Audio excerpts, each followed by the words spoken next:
Maraming salamat po, at maraming salamat sa suporta ng ating mga kababayan. I just would like to reiterate that I don't find joy in doing these difficult jobs. Una-una, sayang naman yung handa ko ng birthday ko. So, gusto ko lang i-emphasize na hindi ko ito ginagawa para sa personal aggrandizement o kung ano pa man. Kundi ito ay ginagawa natin dahil ito ay trabaho natin, especially that I'm the chief of the Criminal Investigation and Detection Group.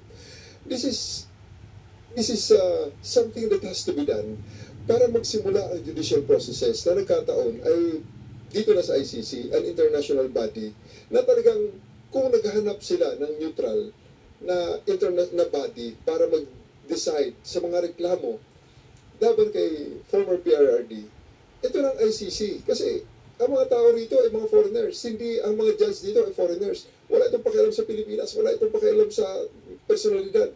Ang pakialam lang nito sa mga facts na ibibigay sa kanila para desisyonan nila. Gusto kong i-emphasize, ang mga judge na yan ay mga foreigner. Pero ang complainants dyan ay mga Pilipino. Ito yung mga Pilipino nung panahon ni PRRD ay walang nakitang pag-asa sa judicial system, sa judicial processes sa bansa natin ng mga panahon yun. Kaya pumunta sila sa ICC.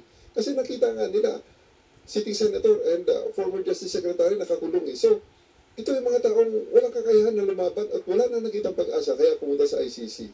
At gusto ko rin emphasize, hindi ito yung mga taong kayang kumuha ng serbisyo ng mga abogado ni Campanilla. Ang mga abogado nila ay mga volunteer din na ang dala-dala lamang ay ang paniniwala para sa hustisya.